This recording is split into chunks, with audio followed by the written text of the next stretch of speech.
making disciples, transforming lives. Bisakah Anda memuji Tuhan di tengah bisnis yang sepi ini? Bisakah Anda memuji Tuhan di tengah sakit penyakit yang Anda alami? Saya nggak mengecilkan apa yang Anda alami, tapi ketika Yehuda interupsi, ketika Anda memuji Tuhan, lihat bagaimana Tuhan akan membalikkan keadaan. Salam kangen dari saya untuk Anda semua, jemaat Gereja Mawar Sharon Jabodetabek, dimanapun Anda berada. Salam sejahtera, berkat Allah menyertaimu. Aku ucapkan blessing kepada hidupmu. Saudara, pada hari ini saya tergerak atau Tuhan menanamkan dalam hati saya untuk bicara tentang pujian. Saya memberikan judul pada hari ini, firman Tuhan pada hari ini adalah jubah pujian. Menjadi pribadi pemuji. Saudara, mari kita buka firman Tuhan. Saudara, kita buka sama-sama di 1 Tawarik 4 ayat 9 sampai ayat yang ke-10. Yabes lebih dimuliakan daripada saudara-saudaranya. Nama Yabes itu diberi ibunya kepadanya sebab katanya, aku telah melahirkan dia dengan kesakitan. Yabes berseru kepada Allah Israel, katanya, kiranya engkau memberkati aku berlimpah-limpah dan memperluas daerahku, dan kiranya tanganmu menyertai aku dan melindungi aku daripada malapetaka. Sehingga kesakitan tidak menimpa aku. Saudara, mungkin kita sudah banyak mendengar kisah kehidupan tentang Yabes. Tapi hari ini izinkan saya berbicara tentang satu sisi yang Tuhan singkapkan lewat kebenaran firman Allah. Saudara, Yabes kita tahu punya arti penderitaan, punya arti kesedihan atau grief, punya arti pain atau kesakitan. Nama Yabes sendiri itu bukan nama yang baik artinya. Ya, namanya kesedihan, kesakitan, dan penderitaan. Sampai hari ini gak ada satupun orang memberi nama anaknya Yabes. Karena memang artinya itu kurang baik, saudara. Jadi dari arti namanya bisa terlihat bagaimana masa depan orang ini. Karena nama itu mengandung doa. Saudara, mengandung harapan. Gak ada seorang pun orang tua memberi nama anaknya sakit gitu ya, atau memberikan namanya kesedihan, memberikan nama anaknya itu penderitaan, karena nama itu sebuah harapan dan sebuah doa. Itu bisa memberikan gambaran tentang masa depan anak tersebut. Tapi yang luar biasa adalah ternyata kehidupan Yabes itu tidak seperti namanya, saudara.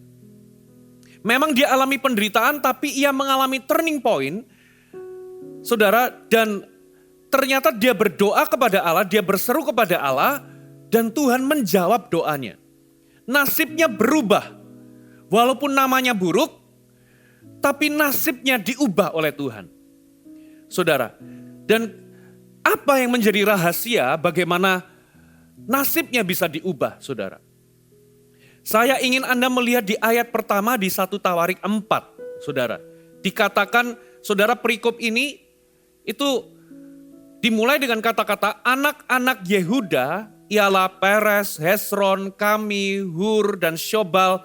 Dan seterusnya sampai di ayat ke-9 nama Yabes tiba-tiba muncul. Berarti Yabes ini keturunan dari Yehuda. Dan Yabes ini berasal dari suku Yehuda. Dan yang luar biasa, saudara, arti nama Yehuda adalah pujian.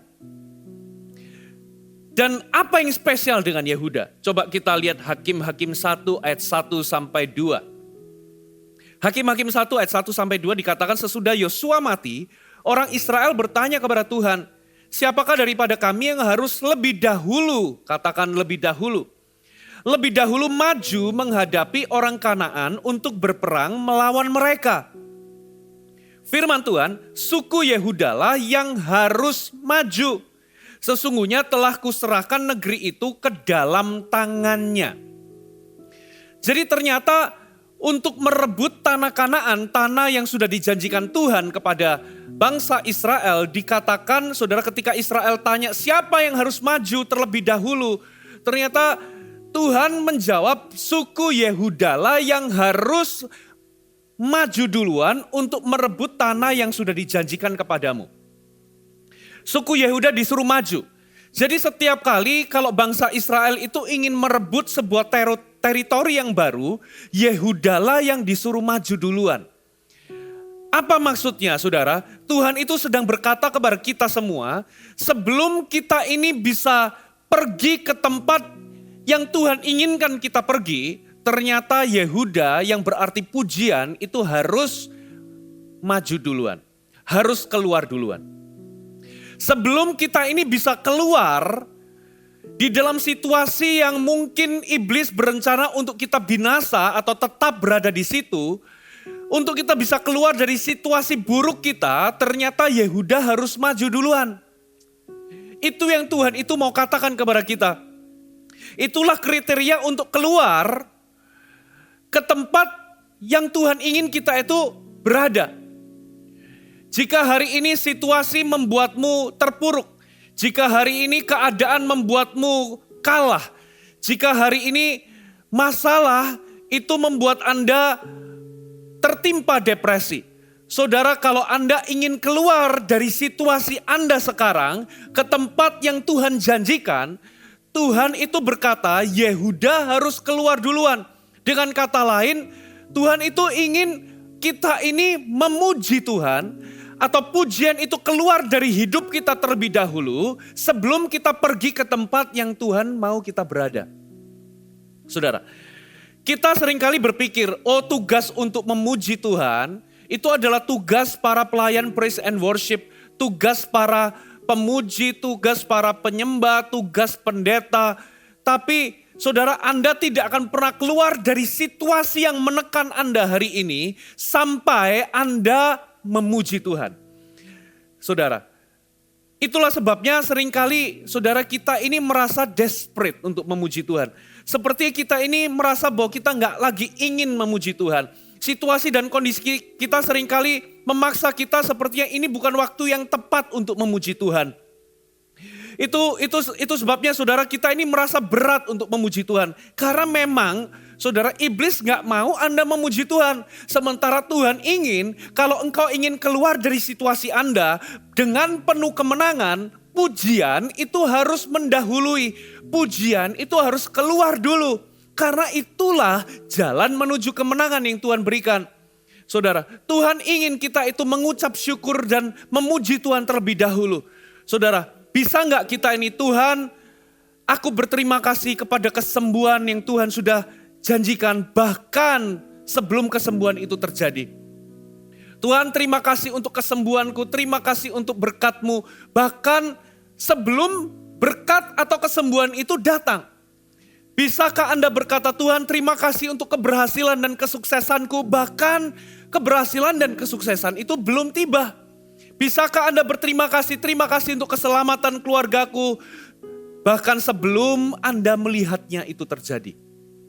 Saudara, kirim pujian keluar sebelum Anda keluar dari situasi Anda. Berikan pujian terlebih dahulu sebelum Anda keluar dari situasi Anda. Gak peduli sebesar apapun tragedi atau masalah yang Anda alami, Anda dapat keluar sebagai pemenang ketika Anda melepaskan pujian, ketika Anda menjadi seorang pemuji. Saudara, inilah rahasia hidup di dalam Tuhan, saudara. Jika Anda mau menang, jika Anda mau tampil sebagai pemenang, keluar sebagai pemenang, gak peduli tragedi apa, persoalan apa, sebesar apa rasa sakit yang Anda alami, saudara, kalau Anda belajar untuk menjadi pemuji Tuhan, saudara, Anda akan keluar sebagai pemenang. Ada amin? Kita gak boleh membiarkan situasi, keadaan, kita juga gak boleh membiarkan suasana hati kita menghentikan kita untuk memuji Tuhan. Saudara, pertanyaannya, ada apa dengan pujian? Ternyata ada sesuatu yang berkuasa, ada sesuatu yang powerful tentang pujian, saudara. Saudara, mari kita buka Kejadian 49 ayat 8 sampai 9. Dua ayat ini memberikan kita pewahyuan tentang kuasa dari pujian. Kejadian 49 ayat 8 sampai 9. Yehuda, engkau akan dipuji oleh saudara-saudaramu. Tanganmu akan menekan tengkuk musuhmu. Kepadamu akan sujud anak-anak ayahmu. Yehuda adalah seperti anak singa. Setelah menerkam engkau naik ke suatu tempat yang tinggi, hai anakku. Ia meniarap dan berbaring seperti singa jantan atau seperti singa betina. Siapakah yang berani membangunkannya? Saudara, ada dua fakta dari Alkitab atau dua pewahyuan dari Alkitab mengenai betapa powerfulnya pujian. Betapa berkuasanya pujian. Yang pertama saudara, dikatakan ketika Anda menjadi pemuji, saudara, maka pujian itu akan kembali kepadamu. Katakan pujian akan kembali kepadamu. Apa maksudnya saudara? Perhatikan ayat ini saudara, ayat 8. Yehuda, engkau akan dipuji oleh saudara-saudaramu. Yehuda itu artinya pujian. Jadi Yehuda yang artinya pujian dikatakan engkau akan dipuji. Jadi pujian, engkau akan dipuji. Ketika Anda mulai memuji Tuhan, pujian itu akan kembali kepadamu. Ketika saudara mulai memuji orang lain, pujian itu akan kembali kepadamu. Saudara tidak dapat menjadi pemuji yang mana pujian tidak dapat kembali kepadamu. Saudara, pujian itu kembali kepadamu itu maksudnya apa? Ini maksudnya saudara, coba kita lihat Yesaya 61 ayat 3. Yesaya 61 ayat yang ketiga dikatakan untuk mengaruniakan kepada mereka perhiasan, kepala ganti abu, minyak untuk pesta ganti kain kabung. Nah yang aneh di sini saudara, nyanyian puji-pujian ganti semangat yang pudar. Jadi perhiasan ganti perhiasan kepala ganti abu, minyak untuk pesta ganti kain kabung. Tiba-tiba dikatakan nyanyian puji-pujian itu menggantikan semangat yang pudar. Supaya orang menyebutkan mereka pontar bantin kebenaran tanaman Tuhan untuk memperlihatkan keagungannya. Saudara, dikatakan nyanyian puji-pujian itu akan kembali kepadamu dalam bentuk apa saudara? Kekuatan. Jadi ketika Anda gundah gulana, ketika Anda tertekan, ketika Anda down, ketika Anda itu stres, lalu emosi Anda menekan Anda, dikatakan ketika Anda menjadi pemuji, ketika Anda memuji Tuhan, maka pujian itu akan kembali kepadamu dalam bentuk kekuatan, saudara. Pujian itu dikatakan akan menggantikan semangat yang pudar. Pujian itu dikatakan akan menggantikan kekhawatiranmu. Pujian itu akan menggantikan tekanan di dalam batinmu. Jadi ketika Anda memuji, pujian itu akan kembali kepadamu dalam bentuk menggantikan apa saudara? Menggantikan semangat yang pudar, menggantikan keputusasaan, menggantikan depresi, menggantikan gundah gulana, kekhawatiran, kegalauan dalam hati kita. Saudara, terjemahan bahasa Inggrisnya kata nyanyian puji-pujian, ganti semangat yang pudar itu dikatakan seperti ini. The garment of praise for the spirit of heaviness. Jadi ternyata nyanyian puji-pujian di sini diterjemahkan dalam terjemahan bahasa Inggris King James Version dikatakan sebagai the garment of praise. Atau dalam bahasa Indonesianya adalah jubah pujian. Apa maksudnya jubah pujian, saudara? Jubah pujian ini artinya saudara, kita ini Tuhan itu rindu untuk kita ini menjadi pribadi yang memuji. Atau menjadi pribadi pemuji. Saudara, ini bukan sekedar sekali-sekali Anda memuji Tuhan, tapi pribadi pemuji itu memang dia itu setiap kali memuji Tuhan. Karena saudara gak akan pernah pakai jubah atau pakai baju itu sekali-sekali. Jadi garment of praise itu artinya kita ini, Tuhan rindu kita ini menjadi pribadi pemuji. Yang terus menerus memuji Tuhan. itu menjadi habit kita, itu menjadi sesuatu yang memang melekat seperti jubah dalam kehidupan kita. Saudara, kemanapun kita pergi, kita pakai baju. Yang Tuhan mau adalah dalam situasi apapun, kita itu selalu memuji Tuhan. Mazmur 34 ayat yang kedua dikatakan, aku hendak memuji Tuhan pada segala waktu. Puji-pujian kepadanya tetap di dalam mulutku. Firman Tuhan ngomong, aku hendak memuji Tuhan itu pada segala waktu. Bukan hanya ketika kita ini dapat hadiah, bukan hanya ketika hidup kita ini baik-baik saja, atau bukan hanya ketika kita ini gak punya masalah. Tapi Tuhan ingin kita memuji Tuhan bahkan pada segala waktu. Termasuk pada masa-masa yang sukar yang kita alami. Termasuk pada masa-masa di mana kita ini ketimpa masalah, ketimpa problem. Ketika kita ini mengalami sesuatu yang buruk, Tuhan ingin kita memuji Tuhan. Itu artinya garment of praise atau jubah pujian ganti semangat yang pudar. Ternyata pujian itu akan kembali kepada kita. Pujian itu akan kembali kepada kita dalam bentuk kekuatan dalam batin kita. Saudara, nah masalahnya begini, banyak orang melihat bahwa memuji Tuhan itu bukan sebagai kebutuhan, tapi cuma sebagai pilihan. Banyak orang memandang memuji Tuhan itu baik, tapi kalau Anda gak memuji Tuhan itu bisa demi ngertilah. Banyak orang melihat memuji Tuhan itu adalah ya kalau ketika suasananya memang baik, adalah baik untuk memuji Tuhan. Ya kalau memang saudara merasa bahwa saudara ingin memuji Tuhan, atau saudara lagi nyaman untuk memuji Tuhan, atau lagi keadaan memang mengizinkan untuk Anda memuji Tuhan, atau Anda punya alasan untuk memuji Tuhan, adalah baik untuk memuji Tuhan. Tapi kalau misalnya situasi itu secara logika tidak memberikanmu alasan untuk memuji Tuhan, ya gak apa-apa, gak usah memuji Tuhan. Bisa dimaklumi. Tapi bukan demikian apa kata firman. Ternyata firman memuji Tuhan itu adalah bentuk perintah.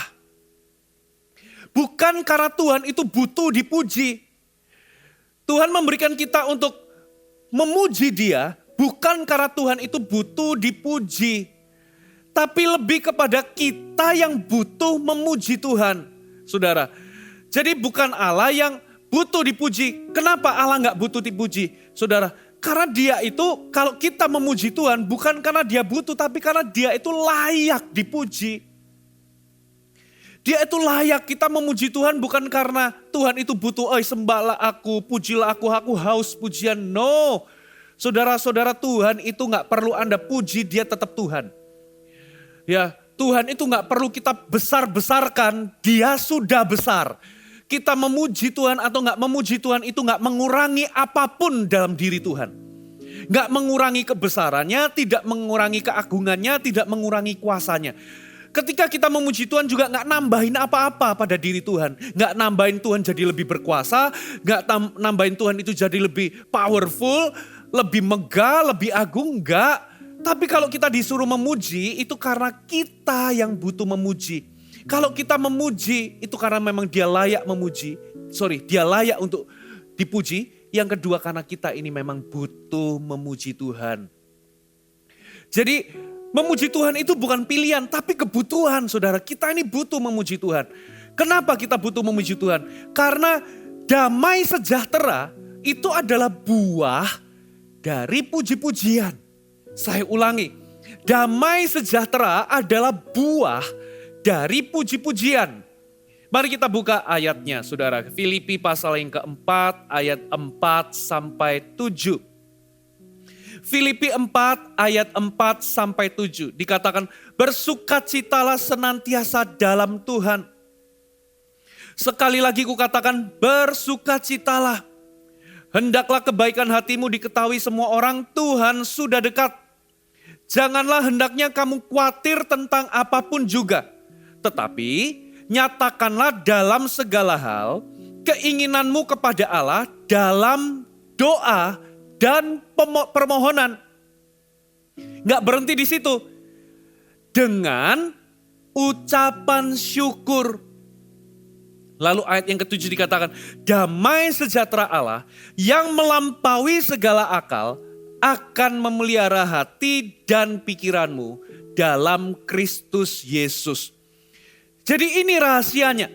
Dikatakan begini, ketika Anda dan saya menaikkan permohonan dan doa yang disertai dengan ucapan syukur atau puji-pujian kepada Allah, maka disitulah damai sejahtera akan hadir dan memelihara hati dan pikiranmu. Hanya ketika kita berdoa dengan disertai ucapan syukur atau puji-pujian kepada Allah, maka damai sejahtera akan turun menjaga hati kita. Saudara, damai sejahtera itu bukan produk dari situasi. Damai sejahtera bukan hasil dari situasi atau kondisi. Damai sejahtera itu enggak hadir ketika enggak ada masalah dalam hidup ini. No, itu cara orang dunia melihat. Orang dunia berkata kalau enggak ada masalah maka aku damai sejahtera. Kalau enggak ada masalah maka damai sejahtera hadir. Itu cara orang dunia melihat. Jadi seolah-olah damai sejahtera itu hasil dari situasi. Tidak, ternyata tidak. Ternyata damai sejahtera Allah itu bahkan bisa hadir di tengah persoalan yang berat sekalipun. Saya ulangi, damai sejahtera Allah itu bahkan bisa hadir di tengah persoalan yang berat sekalipun. Karena apa saudara? Karena damai sejahtera Allah itu adalah produk dari ucapan syukur atau puji-pujian kepada Allah. Jadi puji-pujian kepada Allah itu membuat hati dan pikiran kita ini tertuju kepada Allah. Saudara, dan damai sejahtera Allah itu adalah hasil dari hati dan pikiran yang tertuju kepada Allah. Saya ulangi, damai sejahtera Allah itu hadir ketika hati dan pikiran kita itu tertuju kepada Allah. Dan puji-pujian kepada Allah itu membuat hati dan pikiran kita tertuju kepada Allah. Saudara bisa mengalami situasi atau keadaan yang secara logika itu gak memberikanmu alasan apapun untuk bisa mengucap syukur dan memuji Tuhan. Tapi yang luar biasa adalah ketika Anda selalu mengucap syukur dan selalu memuji Tuhan, maka Anda tetap memiliki damai sejahtera. Itu luar biasa saudara. Ketika Anda menyatakan doa dan permohonan, disertai puji-pujian kepada Allah, disertai ucapan syukur, maka yang luar biasa adalah damai sejahtera Allah yang supranatural itu datang menjaga hati dan pikiranmu. Katakan amin. Ini damai sejahtera yang tidak bisa dimengerti oleh akal kita. Damai sejahtera yang melampaui segala akal. Itu akan datang somehow saudara. Ya, mungkin Anda itu gak punya alasan. Situasi yang Anda hadapi hari ini itu gak memberikanmu alasan apapun untuk memuji Tuhan. Tapi yang aneh ketika Anda memuji Tuhan, ketika Anda mengucap syukur, di tengah masalah yang hebat sekalipun, tiba-tiba damai sejahtera itu bisa hadir. Ya, itu susah untuk dimengerti, susah dipahami oleh akal kita. Tapi damai sejahtera itu akan hadir di hatimu, menjagai hatimu dan menjagai pikiranmu. Saudara, Yesaya 26 ayat 3 ngomong begini, yang hatinya teguh kau jagai dengan damai sejahtera, sebab kepadamu lah ia percaya. Ya, tiba-tiba di tengah persoalan yang besar, hatimu bisa tetap teguh. Hatimu bisa tetap kuat. Itu melampaui pikiran, kok bisa ya hatiku tetap teguh? Karena apa saudara? Karena damai sejahtera itu menjaga hatimu. Damai sejahtera itu menjaga pikiranmu. Dan ternyata damai sejahtera itu hadir. Damai sejahtera yang supranatural yang melampaui segala akal ini bisa hadir adalah ketika Anda mengucap syukur, ketika Anda memuji Tuhan. Saudara, damai sejahtera bukanlah produk dari bukan produk dari keadaan, tapi damai sejahtera itu adalah buah dari puji-pujian. Ada amin saudara. Jadi kalau Anda berkata, Pastor Fuji, kamu gak mengerti persoalanku. Kamu gak ngerti seberapa besar masalahku. Kamu gak ngerti apa yang aku alami. Tapi hari ini dengar baik-baik. Saudara, mungkin Anda bisa ngomong begitu. Gimana caranya aku bisa dapat damai sejahtera? Engkau gak ngerti seberapa besar persoalanku.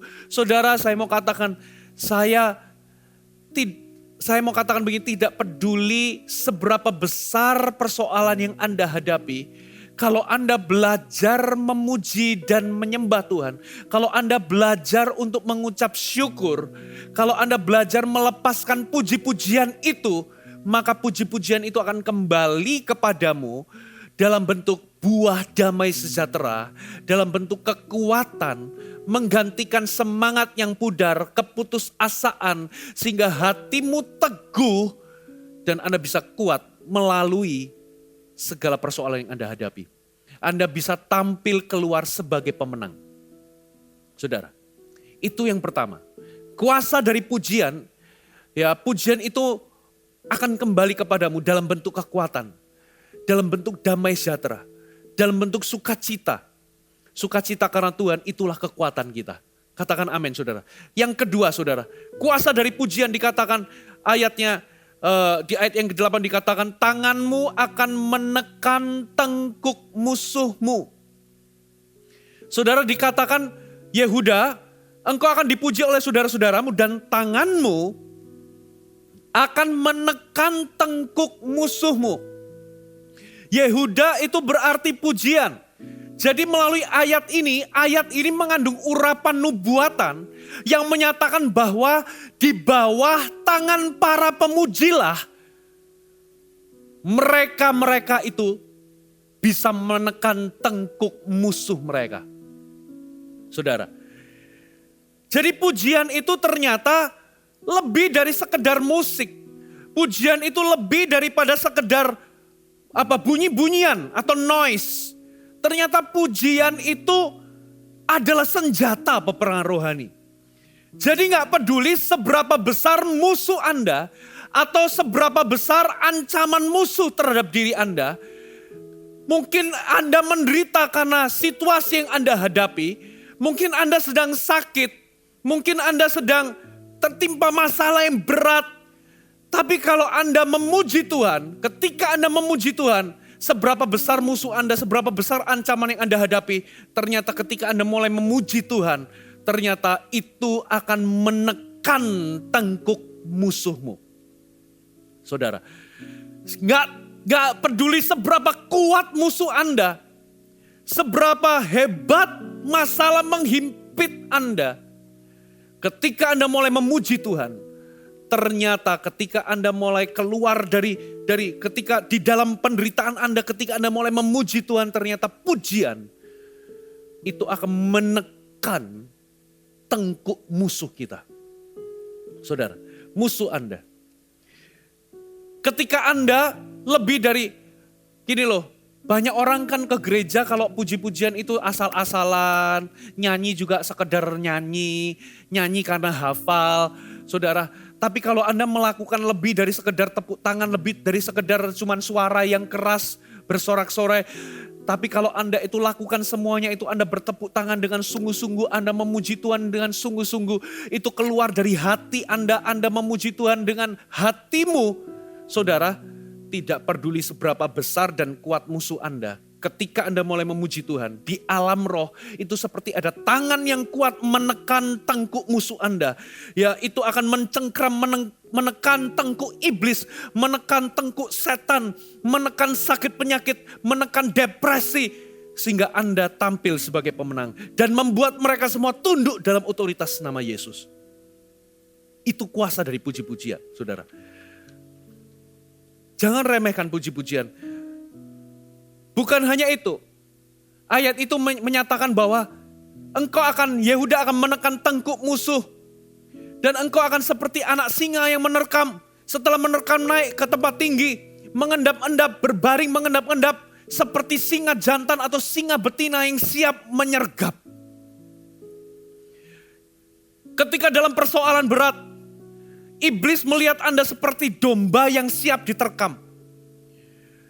Tapi ketika iblis mendekatimu, ternyata saudara adalah singa yang siap menerkam dia. Ketika Anda mulai memuji Tuhan, saudara, iblis melihat Anda bukan lagi seperti korban, bukan lagi seperti bulan-bulanan. Ketika Anda mulai memuji Tuhan, iblis melihat Anda seperti singa yang sigap atau siap menyergap dirinya. Saudara, gak peduli penderitaan apa yang Anda alami, ketika Anda memuji Tuhan, Anda akan keluar sebagai pemenang. Jadi, saudara, ada kuasa di dalam pujian. Pujian itu bukan cuma sekedar musik atau noise, tapi itu adalah senjata peperangan rohani. Ketika Anda memuji Tuhan, engkau akan menekan tengkuk musuh Anda. Saudara, satu kali Tuhan Yesus, coba kita lihat Mazmur 8 ayat 3. Mazmur 8 ayat 3. Kita di perjanjian lama dulu. Dikatakan begini, dari mulut bayi-bayi dan anak-anak yang menyusu, telah kau letakkan dasar kekuatan. Lingkari kata-kata dasar kekuatan. Karena lawanmu, untuk membungkam musuh dan pendendam. Mazmur menyatakan dari mulut bayi-bayi dan anak-anak, Tuhan itu letakkan dasar kekuatan karena musuh atau lawan-lawan kita. Ya, untuk membungkam musuh dan pendendam. Nah, satu kali Tuhan Yesus itu pernah masuk ke kota Yerusalem, lalu disambut waktu itu Yesus naik keledai, ya, disambut dengan puji-pujian, banyak orang gitu ya, memuji Tuhan, Hosana bagi anak Daud, Hosana bagi anak Daud. Mereka memuji Tuhan, memuji Yesus. Yesus seperti diarak seperti seorang raja yang penuh dengan kemenangan. Lalu itu membuat gusar orang-orang Farisi dan orang-orang agamawi. Saudara, karena apa? Itu membuat gusar mereka karena apa? Itu dianggap sebagai penghujatan. Ya, memang itu adalah penghujatan kalau Yesus bukan Tuhan. Tapi Yesus adalah Tuhan. Jadi wajar kalau mereka semua itu memuji Yesus karena memang dinubuatkan bahwa Mesias itu akan hadir dan Mesias itu adalah Tuhan. Saudara, wajar kalau mereka semua memuji Tuhan, tapi orang-orang Farisi, orang-orang agamawi menganggap itu penghujatan. Mereka berharap Yesus itu buat sesuatu untuk membungkam para orang-orang yang memuji dirinya itu. Tapi Yesus bukannya membungkam mereka, Yesus bukannya menyuruh diam, Yesus malah mengutip ayat Mazmur 8, ayat 3 yang barusan kita baca, tapi ada satu kata yang diganti oleh Yesus. Coba kita lihat apa yang diganti. Matius 21 ayat 16 dikatakan, lalu mereka berkata kepadanya, engkau dengar apa yang dikatakan anak-anak ini? Kata Yesus kepada mereka, aku dengar. Belum pernahkah kamu baca dari mulut bayi-bayi dan anak-anak yang menyusu, engkau telah menyediakan puji-pujian. Jadi di Mazmur dikatakan Tuhan menyediakan dari mulut bayi-bayi dan anak menyusu, Tuhan menyediakan dasar kekuatan untuk membungkam musuh dan pendendam. Ternyata di perjanjian baru Tuhan menggantikan frase dasar kekuatan itu dengan kata puji-pujian. Saudara, jadi pewahyuan apa yang firman Allah atau Alkitab coba katakan kepada kita, ternyata puji-pujian adalah kekuatan. Puji-pujian adalah dasar kekuatan. Saudara, kalau Anda berpikir bahwa puji-pujian itu cuma pilihan, Anda gak akan melihat itu sebagai kekuatan. Tapi kalau Anda lihat puji-pujian itu adalah sesuatu yang kita butuh atau kebutuhan kita, Anda melihat itu adalah kekuatan, saudara.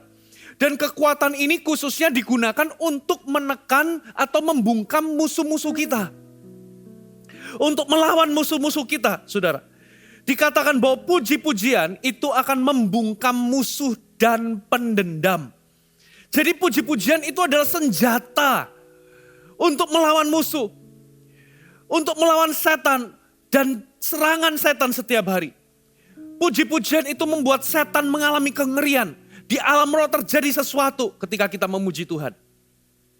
Dan pengurapan Allah itu hadir ketika kita memuji Tuhan. Dan itu membuat musuh ditekan tengkuknya. Dan itu membuat mereka itu ngalami kengerian, saudara. Puji-pujian adalah senjata peperang rohani.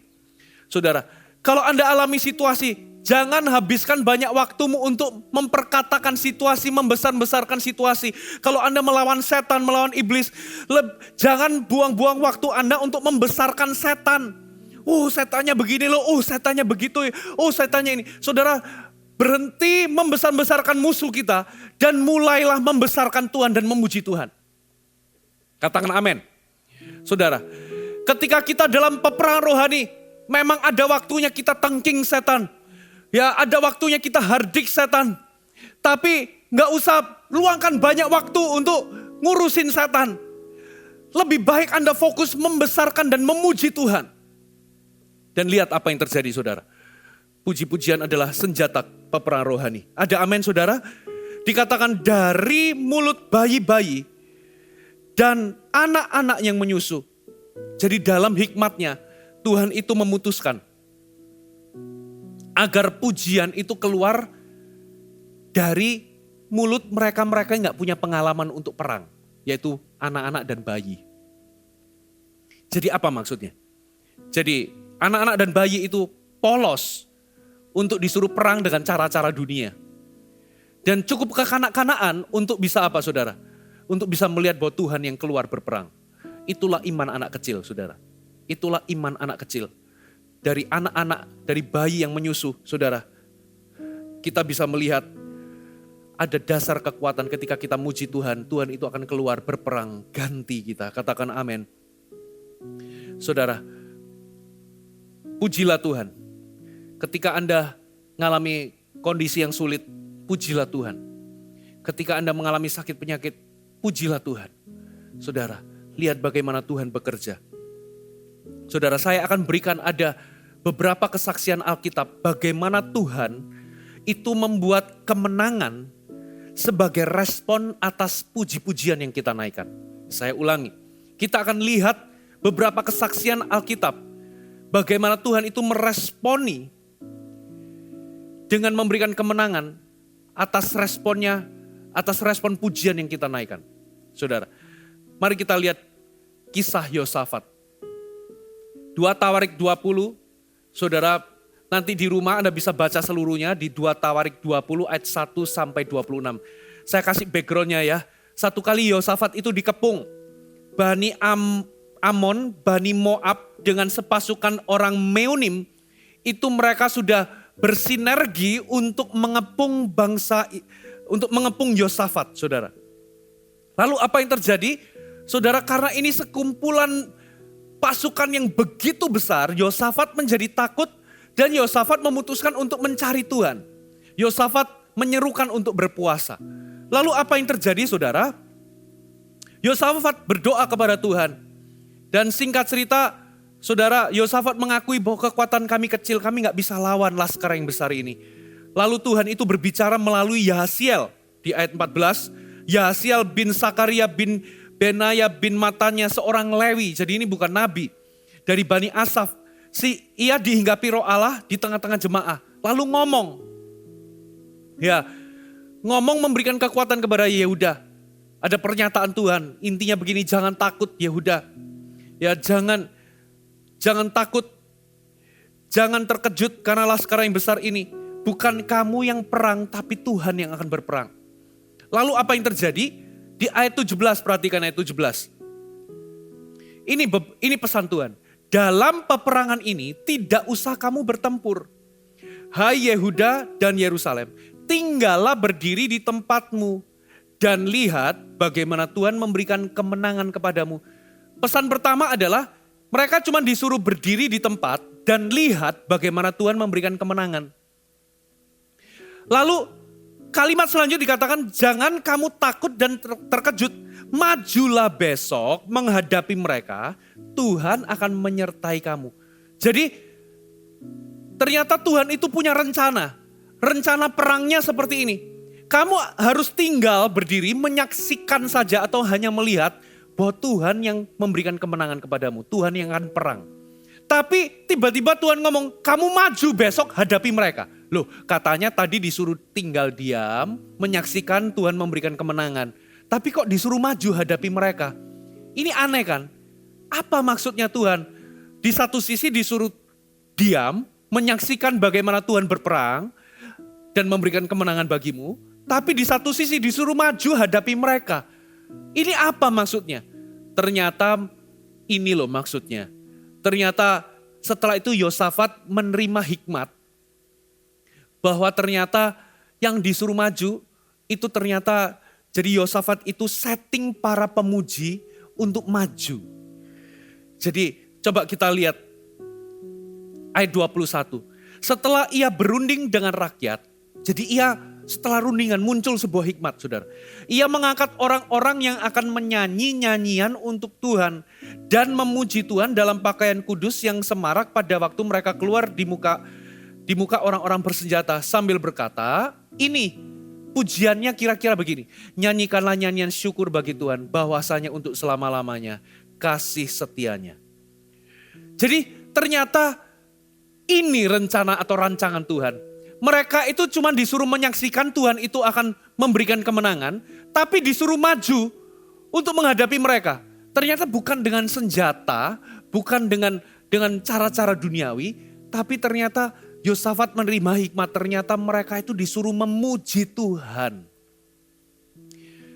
Dan apa yang terjadi waktu mereka memuji Tuhan? Ayat 22, ketika mereka mulai bersorak-sorai dan menyanyikan nyanyian pujian, dibuat Tuhanlah penghadangan terhadap Bani Amon dan Moab dan orang-orang dari pegunungan Seir yang hendak menyerang Yehuda, sehingga mereka terpukul kalah. Saudara, dari kesaksian ini kita bisa tahu bahwa ada kekuatan di dalam puji-pujian. Saudara, puji-pujian itu akan menekan kuasa musuh. Puji-pujian akan memberikan kemenangan bagi kita. Sampai-sampai saudara, akhirnya tempat itu dinamai oleh Alkitab sebagai lembah pujian sampai hari ini. Kalau sampai hari ini lembah pujian itu ada, itu sebetulnya untuk mengingatkan kita. Saudara, apa yang dilakukan oleh Yosafat dan orang-orang Yehuda waktu itu. Apa pesan Tuhan di balik kisah lembah pujian ini? Ini loh saudara, ini yang perlu kita tangkap. Mereka itu memuji Tuhan, kira-kira bunyi pujian mereka seperti ini. Tuhan, aku menyadari bahwa Engkau adalah Allah yang Maha Kuasa. Aku mengucap syukur Allahku gagah perkasa.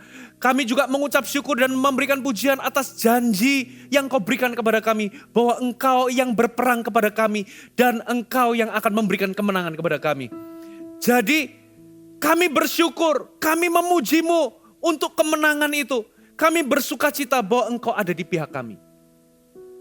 Jadi itu maksudnya. Mereka memuji Tuhan atas kebesaran pribadi Tuhan. Dan mereka memuji Tuhan atas janji Allah dalam kehidupan mereka. Kalau Anda terapkan dalam kehidupan Anda, saudara. Ketika Anda mengalami masa sukar. Saudara, ketika Anda mengalami krisis ekonomi. Saudara, pujilah kebesaran Tuhan. Pujilah pribadi Tuhan. Dan pujilah Tuhan atas janji-janji Alkitab terhadap diri Anda. Katakan amin. Ketika Anda sakit, pujilah Tuhan, terima kasih Tuhan, Engkau besar, Engkau penuh dengan kuasa, terima kasih 2000 tahun yang lalu Engkau telah menebus aku dan membayar sakit penyakitku. Terima kasih oleh karena bilur-bilurmu aku sudah disembuhkan.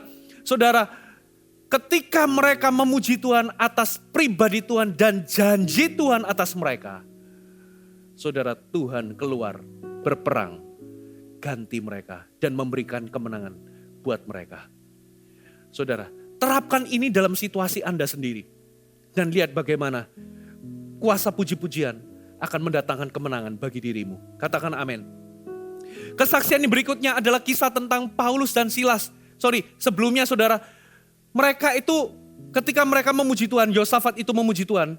Kelupaan satu hal. Ketika Yosafat itu setting pemuji Tuhan, mereka itu enggak mengutuki Bani Amon, mereka enggak mengutuki Bani Moab, mereka enggak minta Tuhan kirim api. Enggak, mereka cuma sibuk membesarkan pribadi Tuhan. Mereka sibuk memuji pribadi Tuhan. Mereka sibuk mengucap syukur atas janji Tuhan yang mau berperang bagi mereka. Mereka sibuk itu saudara. Mereka enggak sibuk mengutuki musuh, tapi mereka sibuk memuji Tuhan. Mereka sibuk mengucap syukur. Sekarang Paulus dan Silas. saudara. Mari kita lihat Kisah Rasul 16 ayat 25 sampai 26. Tapi kira-kira tengah malam Paulus dan Silas berdoa dan menyanyikan puji-pujian kepada Allah. Dan orang-orang hukuman lain mendengarkan mereka. Akan tetapi terjadilah gempa bumi yang hebat. Sendi-sendi penjara itu goyah. Seketika itu juga terbukalah semua pintu, terlepaslah belenggu mereka semua. Paulus dan Silas itu difitnah, dipenjara, disiksa, mereka menderita dalam kondisi yang begitu lemah dan menderita itu. Mereka memutuskan untuk memuji Tuhan tengah malam. Ya, mungkin mereka nggak pakai gitar, saudara ya. Saya memuji Tuhan. Mungkin mereka nggak punya gitar. Mereka mulai membesarkan Tuhan. Mereka memuji Tuhan. Perhatikan apa yang terjadi, saudara. Ternyata Tuhan meresponi pujian mereka. Ya, dengan apa? Tuhan memberikan mereka kelepasan. Tiba-tiba terjadi gempa bumi. Semua sal-sal terlepas. Semua belenggu terlepas, saudara. Dan bukan hanya itu, saudara. Ada satu keluarga juga diselamatkan. Kepala penjara diselamatkan, saudara. Luar biasa. Saudara, mereka tidak sibuk mengutuki yang memenjarakan mereka. Mereka nggak sibuk, Tuhan berdoa, Tuhan kirimkan api, hukum orang-orang yang memenjarakan kami. Enggak. Mereka nggak sibuk mengutuki musuh mereka, tapi Paulus dan Silas sibuk memuji Tuhan. Saudara. Kisah berikutnya, Yosua. Coba lihat Yosua 6, kesaksian berikutnya Yosua 6 ayat 20. Bersoraklah bangsa itu, sedang sangkakala ditiup. Segera sesudah bangsa itu mendengar bunyi sangkakala, bersoraklah mereka dengan sorak yang nyaring. Maka runtuhlah tembok itu, lalu mereka memanjat masuk ke dalam kota masing-masing langsung ke depan dan merebut kota. Yeriko itu lambang dari apa yang menghalangi Anda. Ya, Yeriko adalah tembok perlawanan. Ketika bangsa Israel semakin dekat dengan tembok Yeriko, ya saudara, maka pintunya terkunci rapat-rapat. Menjadi sebuah benteng perlawanan. Ketika Anda mulai maju di dalam mimpi Anda, menggenapi destiny Anda, ketika Anda mulai mendekati tanah perjanjian Anda, tiba-tiba musuh mengadakan perlawanan. Seperti tembok Yeriko yang kuat dan kokoh gak bisa dirobohkan. Lalu apa yang terjadi? Ternyata Tuhan suruh mereka apa? Selama 6 hari mereka disuruh keliling, 1 hari keliling sekali, saudara. Tapi gak boleh ngomong apapun. Mereka disuruh diam. Kenapa saudara mereka disuruh diam? Karena mulut itu kelemahan mereka. Gara-gara mulut mereka yang suka mengeluh, menggerutu. Bangsa Israel itu banyak yang tewas di padang gurun gak masuk ke tanah perjanjian. Ini ada generasi baru. Ya, Tuhan ingin mendidik dan melatih mereka jangan sampai seperti bapak-bapak mereka yang mati di padang gurun yang suka mengeluh. Saudara, mereka disuruh diam keliling. Awalnya mungkin mereka menggumam. Kan gak boleh ngomong, mereka tapi menggumam. Ini maksudnya apa dalam hati? Maksudnya apa disuruh keliling? Tapi ketika mereka disuruh keliling sekali, hari kedua, hari ketiga, hari keempat, hari kelima, hari keenam, mereka melihat tembok yang awalnya mereka lihat temboknya ini kokoh, gak bisa dirobohkan. Mereka jadi mulai melihat bahwa ini tembok biasa aja dan bisa roboh. Ya, asal satu mereka diem aja gak usah mengeluh, gak usah buka mulut. Tapi di hari ke-7 Tuhan suruh mereka itu keliling 7 kali, tetap diam, tapi di akhir putaran ke-7, setelah bunyi sangkakala ditiup, mereka disuruh bersorak-sorai. Dan apa yang terjadi? Ketika mereka diam, mereka nggak boleh ngomong sepatah kata apapun. Ya, dan di putaran ke-7 ketika bunyi sangkakala ditiup, saudara, ketika mereka bersorak-sorai, tiba-tiba terjadi gempa bumi. Ya, dan robohlah tembok yang begitu kokoh yang sebetulnya mustahil untuk bisa roboh. Saudara, saya nggak ngerti tembok apa yang menjadi perlawanan. Mungkin itu adalah sebuah persoalan yang berat. Mungkin itu adalah sebuah depresi. Mungkin itu kekhawatiran. Mungkin itu adalah ketakutan. Mungkin di masa pandemi ini, saudara sedang melangkah kepada mimpi atau destiny Anda. Tapi gara-gara masalah pandemi ini, terbentanglah sebuah tembok perlawanan, tembok Yeriko. Itu adalah ketakutan, kekhawatiran, depresi. Bahkan mungkin itu adalah sebuah bentuk benteng-benteng kecanduan, ikatan-ikatan dalam hidup Anda. saudara merasa gak berdaya, ini rema Tuhan bagi hidupmu. Jangan mengeluh. 6 hari mereka gak boleh ngomong, itu artinya kalau mereka berhenti ngomong negatif, mereka berhenti ngomongin betapa besar masalah mereka. Kalau mereka itu mau berhenti untuk mereka mengeluh dan menggerutu, dan mereka mulai memperkatakan betapa besarnya Tuhan, dan mereka mulai memuji Tuhan, maka apapun yang menghalangi Anda, sebesar atau sekokoh apa tembok itu, ketika Anda mulai berhenti ngomong negatif dan mulai memuji Tuhan, maka tembok itu akan roboh. Saudara, mulai hari ini, saudara berhenti untuk ngomongin negatif. Saya diberkati dengan seorang teman, saudara. Teman saya ini jemaat Surabaya. Satu kali saya ditelepon, saya diminta untuk doakan pabriknya, ya, yang baru saja kebakaran ludes habis. Saudara, lalu saya dikirim videonya. Video waktu orang ini pertama kali mendatangi pabrik yang baru saja kebakaran. Saya dikirimi videonya dan saya sangat diberkati dengan videonya. Apa yang dilakukan? Ternyata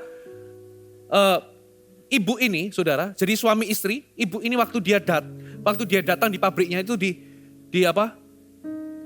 video sambil nyanyi. Apa saudara nyanyiannya? Kami memuji kebesaran-Mu. Pabriknya ludes, saudara. Ajaib Tuhan, sambil nangis. Kami memuji kebesaran-Mu, ajaib Tuhan. Saya dikirimi videonya. Kami memuji kebesaran-Mu. Saudara, saya ikut bersimpati waktu itu. Saya berikan kekuatan, tapi yang luar biasa.